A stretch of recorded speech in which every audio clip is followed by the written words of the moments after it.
नमस्कार, आप देख रहे हैं हेडलाइंस न्यूज। दिन भर की ताज़ा खबरों के लिए अभी सब्सक्राइब करें, साथ में बेल आइकन भी प्रेस कर लें। खबरों में आगे बढ़ने से पहले वीडियो को लाइक जरूर करें और अपने दोस्तों के साथ ज्यादा से ज्यादा शेयर करें। और आप किस शहर से न्यूज को देख रहे हैं, कमेंट में जरूर लिखें। राष्ट्रीय स्वयंसेवक संघ के सर कार्यवाहक मोहन भागवत ने रविवार को कहा है कि आरएसएस समाज को जगाने और एकजुट करने का काम कर रहा है ताकि भारत पूरी दुनिया के लिए एक आदर्श समाज के रूप में उभर सके। मोहन भागवत ने कहा है कि लोगों को एक व्यक्ति के रूप में नहीं बल्कि एक समुदाय के रूप में समाज की सेवा में आगे आना चाहिए। वह राष्ट्रीय स्वयंसेवक संघ दिल्ली इकाई द्वारा अपने कार्यकर्ताओं द्वारा की जा रही विभिन्न कल्याणकारी गतिविधियों पर आयोजित एक कार्यक्रम में बोल रहे थे। और आपको बता दें कि भागवत ने कहा है कि संघ समाज को जगाने, एकजुट करने और एक इकाई के रूप में इसे और अधिक संगठित करने के लिए काम कर रहा है ताकि भारत पूरी दुनिया के लिए एक आदर्श समाज के रूप में उभर सके। भारतीय राष्ट्रीय कांग्रेस नया अध्यक्ष चुनने की तैयारी कर रही, इसी कारण कई नामों पर विचार किया जा रहा है क्योंकि राहुल गांधी ने पार्टी में कोई भी पद नहीं रखने के अपने फैसले पर दोबारा विचार करने से इनकार कर दिया। इस बात की जानकारी सूत्रों ने दी है। और आपको बता दें कि कांग्रेस पार्टी के सरोज पद के लिए कई नाम सामने आए हैं, जिनमें अंबिका सोनी, मुकुल वासनिक और कुमार शैलजा शामिल है। हालांकि पार्टी को अभी भी उम्मीद है कि राहुल गांधी उस पार्टी का नेतृत्व करेंगे जो अपने सबसे बुरे समय का सामना कर रहे हैं। और आपको बता दें कि कुछ लोग प्रियंका गांधी वाड्रा का नाम भी उछाल रहे हैं, लेकिन कोई कुछ भी अभी कहा नहीं जा सकता है क्योंकि वह उत्तर प्रदेश की कड़ी जिम्मेदारी संभाल रहे, जहां पार्टी का प्रदर्शन शून्य के करीब है। बीजेपी ने रविवार को दिल्ली के मुख्यमंत्री अरविंद केजरीवाल पर आबकारी नीति घोटाले का सरगना होने का आरोप लगाया है। कहा कि भ्रष्टाचार की कलई खुलने के साथ साथ हथकड़ी उनके करीब आ रही है।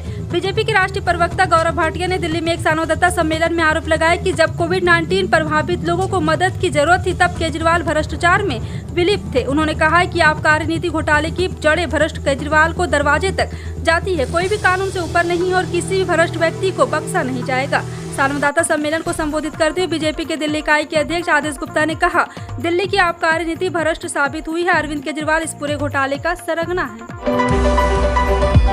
जनता दल यूनाइटेड की राष्ट्रीय कार्यकारिणी और राष्ट्रीय परिषद की बैठक 3 और 4 सितंबर को पटना में होगी। इस बैठक में विपक्ष की तरफ से प्रधानमंत्री पद के उम्मीदवार के तौर पर नीतीश कुमार का नाम सहित अन्य मुद्दों पर चर्चा हो सकती है। वहीं राष्ट्रीय महासचिव आफाक अहमद खान ने कहा है कि दोनों दिन संगठन संबंधी मुद्दों और सदस्यता अभियान पर चर्चा भी की जाएगी। ये बैठक इसलिए अहम मानी जा रही है क्योंकि बिहार के मुख्यमंत्री और जदयू प्रमुख नीतीश कुमार ने हाल ही में भारतीय जनता पार्टी से गठबंधन तोड़ते हुए महागठबंधन से हाथ मिला लिया था, जिसमें राष्ट्रीय जनता दल, कांग्रेस और वाम दल भी शामिल है। देश में बेरोजगारी के खिलाफ प्रदर्शन में हिस्सा लेने जा रहे किसान नेता राकेश टिकैत को रविवार को दिल्ली में एंट्री करने से पहले ही गाजीपुर बॉर्डर पर पुलिस ने हिरासत में ले लिया। दिल्ली पुलिस के एक अधिकारी ने बताया कि भारतीय किसान यूनियन के राष्ट्रीय प्रवक्ता और संयुक्त किसान मोर्चा के अहम चेहरे टिकैत को गाजीपुर बॉर्डर पर दोपहर के आसपास रोक लिया। विशेष पुलिस आयुक्त दीपेंद्र पाठक ने बताया कि राकेश टिकैत को हिरासत में ले लिया गया और मधु विहार थाने ले जाया गया, जहां पुलिस ने उनसे लौट जाने का भी अनुरोध किया है। जम्मू कश्मीर के पूर्व सीएम पीपुल्स डेमोक्रेटिक पार्टी के अध्यक्ष महबूबा मुफ्ती ने दावा किया है कि उन्हें घर में नजरबंद किया गया है। महबूबा ने रविवार को दावा किया है कि उन्हें कश्मीरी पंडित सुनील कुमार भट्ट के परिवार से मिलने से रोकने के लिए घर में नजरबंद करके रखा गया। भट्ट की हाल ही में शोपियां में आतंकवादियों ने गोली मारकर हत्या कर दी थी। मुफ्ती ने श्रीनगर के गुप्तनगर इलाके में अपने आवास के बंद दरवाजे और बाहरी खड़ी सीआरपीएफ की एक गाड़ी की तस्वीरें ट्वीट पर शेयर की है। जम्मू कश्मीर के पूर्व मुख्यमंत्री ने आरोप लगाया कि केंद्र सरकार की संवेदनहीन नीतियों के कारण कश्मीरी पंडितों की हत्याएं भी हुई है। सुप्रीम कोर्ट के चीफ जस्टिस एनवी रमन्ना ने वर्तमान शिक्षा प्रणाली पर खेद जताते हुए कहा कि अंग्रेजों के समय की पद्धति की तरह है। उन्होंने कहा है कि इसमें बदलाव लाने की सख्त जरूरत है। तेजी से बढ़ रहे शिक्षा संस्थानों की वजह से वे अपनी प्रासंगिकता खोते जा रही है। छात्रों को व्यवहारिक अनुभव प्रदान करने, वैज्ञानिक जांच और रिसर्च कल्चर को प्रोत्साहित करने की जरूरत है। सीजीआई एनवी रमन्ना ने कहा कि शिक्षा का एक ऐसा मॉडल विकसित करना चाहिए जो छात्रों को वास्तविक जीवन की चुनौतियों का सामना करना सिखाए, न कि आज्ञाकारी कार्यबल की तरह वो सिर्फ काम करे। उन्होंने कहा कि मुझे बड़े ही अफसोस के साथ कहना पड़ रहा है कि यहाँ पर भी तेजी से बढ़ते शिक्षा के कारखानों की वजह शिक्षण संस्थान अपनी प्रासंगिकता खो रहे हैं। सरकार द्वारा प्रतिबंधित 102 यूट्यूब चैनल अपने लाखों सब्सक्राइबर के देश में परमाणु विस्फोट और अयोध्या में उत्तर कोरिया की सेना भेजने जैसे गलत सूचनाएं नियमित रूप से देने के लिए जाने जाते थे और वे इस फर्जी खबरों के जरिए धन कमाते थे। अधिकारियों ने जानकारी दी। सरकार ने सूचना प्रौद्योगिकी नियम 2021 के तहत अपनी आपातकालीन शक्तियों का उपयोग करते हुए पिछले साल दिसंबर में पहली बार ऐसे यूट्यूब चैनल के खिलाफ कार्रवाई शुरू की थी। अधिकारियों ने कहा कि पिछले साल फरवरी में अधिसूचित नियमों को लागू करते हुए सरकार ने ऐसे 102 यूट्यूब चैनल, कई वेबसाइट और सोशल मीडिया अकाउंट तक पहुँच कुछ हो अवरुद्ध कर दिया है, जिन्होंने अपने दर्शकों को भ्रमित करते हुए लोकप्रिय टेलीविजन चैनल, टेम्पलेट और लोगों का उपयोग किया गया तथा इनके जरिए उन्हें यह विश्वास दिलाया कि उनके द्वारा प्रस्तुत समाचार प्रमाणित थे। मंत्रालय के एक आधिकारिक ने अनुसार खुफिया एजेंसियां सोशल मीडिया अकाउंट एवं वेबसाइट की निगरानी कर रही है और कार्रवाई के लिए उनके नाम मंत्रालय को भी भेज रही है। अधिकारी ने कहा है कि इनमें से कई चैनल विज्ञापन और फर्जी खबरों की कमाई भी कर रहे थे। बकाया बिजली बिल वसूल करने के लिए उपभोक्ताओं के कनेक्शन काटे जा रहे हैं। जबलपुर पश्चिम संभाग के द्वारा बिजली 1 अगस्त से अभी तक करीब 1,500 से अधिक लोगों को कनेक्शन काट दिए गए हैं। शनिवार को करीब 70 लोगों के बिजली कनेक्शन की कार्रवाई की गई। इलाकों में बिजली कनेक्शन काटने से पहले बाकायदा क्षेत्र में भुनाई की कराई जा रही है। जानकारी के अनुसार जबलपुर पश्चिम राजस्व वसूल में पीछे चल रही है। नगर संभाग पश्चिम संभाग के उपभोक्ता पर करीब 7 करोड़ से अधिक की बिल राशि बकाया है। भोपाल अगले साल होने वाले विधानसभा चुनाव की तैयारियों की गति देने के लिए कांग्रेस संभागीय सम्मेलन करेगी। इसमें बूथ, मंडलम और सेक्टर समितियों के पदाधिकारी से संवाद किया जाएगा। सम्मेलन में प्रदेश कांग्रेस अध्यक्ष कमलनाथ, पूर्व मुख्यमंत्री दिग्विजय सिंह, अरुण यादव सहित अन्य वरिष्ठ नेता शामिल होंगे। सम्मेलन की रूपरेखा 25 अगस्त को भोपाल में जिला प्रभारियों की बैठक में तय होगी। पूर्व केंद्रीय मंत्री आनंद शर्मा ने हिमाचल प्रदेश कांग्रेस की संचालक समिति के अध्यक्ष पद से इस्तीफा दे दिया है। खबरों के मुताबिक कांग्रेस की अंतरिम अध्यक्ष सोनिया गांधी को लिखे पत्र में आनंद शर्मा ने कहा है कि उनका आत्मसम्मान गैर पराक्रम्य है। उन्होंने ट्विटर पर कहा है कि मैंने हिमाचल चुनाव के लिए कांग्रेस की संचालन समिति की अध्यक्षता से भारी मन से इस्तीफा दिया है, यह दोहराते हुए कि मैं आजीवन कांग्रेसी हूं और अपने विश्वासों पर कायम हूं।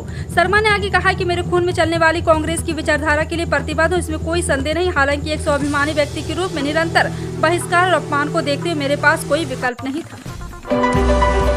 पंजाबी सिंगर सिद्धू मूसेवाला के पिता ने पंजाब सरकार को अल्टीमेटम दिया है कि उनके बेटे की हत्या के मामले में 7 दिनों के अंदर न्याय दिलाया जाए। जानकारी के मुताबिक सिद्धू मूसेवाला के पिता बालकौर सिंह के घर पर रविवार को कुछ लोग इकट्ठा हुए। इस दौरान लोगों से बात करते हुए बालकौर सिंह ने ये बातें कही हैं।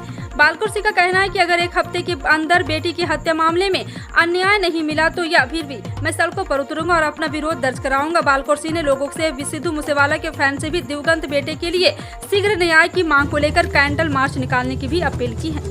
खाद्य और सार्वजनिक वितरण विभाग ने स्पष्ट कर दिया है कि भारत के पास गेहूं आयात करने की कोई योजना नहीं। रविवार को विभाग ने एक बयान जारी कर कहा है कि घरेलू जरूरतों को पूरा करने के लिए हमारे पास पर्याप्त स्टॉक है। विभाग की यह प्रतिक्रिया उन मीडिया रिपोर्ट के बाद आई है जिनमें भारत में मुख्य खाद्यान्न का आयात शुरू होने की संभावना जताई गई है।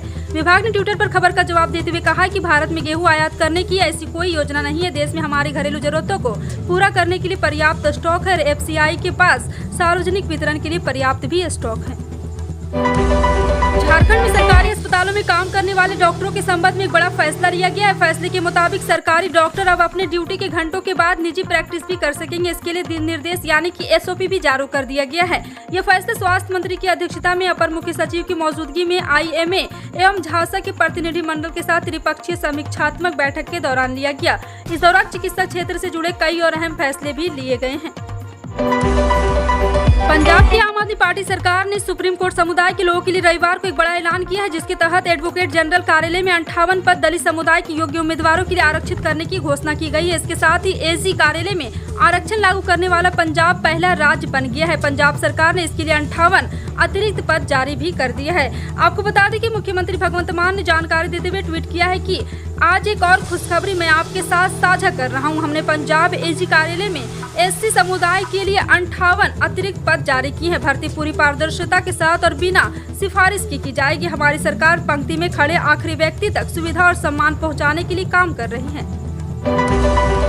राजधानी दिल्ली में आयोजित परिचर्चा कार्यक्रम के दौरान PM नरेंद्र मोदी के बाद अब राष्ट्रीय स्वयंसेवक संघ प्रमुख मोहन भागवत ने महिलाओं के सम्मान के लिए लोगों से अपील की है। महिलाएं हमारे जीवन में हर रूप में हैं और ये जगत जननी है, लेकिन घरों में उनके साथ गुलामों जैसा बर्ताव किया जाता है। राष्ट्रीय स्वयंसेवक संघ ने परिचर्चा के दौरान कहा है कि हमें अब इन सभी चीजों को बाहर निकालना होगा। महिलाओं के साथ हो रहे भेदभाव पर दुख व्यक्त करते हुए मोहन भागवत ने कहा है कि उन्होंने महिलाओं के सशक्तिकरण पर जोर दिया। RSS भारत को विश्व के लिए एक आदर्श समाज बनाने की दिशा में काम कर रही है। RSS समाज की एकता और बेहतर के लिए काम कर रहा है। असम सरकार के विभिन्न विभागों में ग्रेड 4 के पदों के लिए लिखित परीक्षा के दौरान संभावित कदाचार को रोकने के लिए असम के 25 जिलों में मोबाइल इंटरनेट सेवाओं को रविवार को 4 घंटे के लिए निलंबित कर दिया गया था। इसके साथ ही साथ उन जिलों में धारा 144 लागू भी कर दिया गया, जहां परीक्षाएं आयोजित की जा रही है।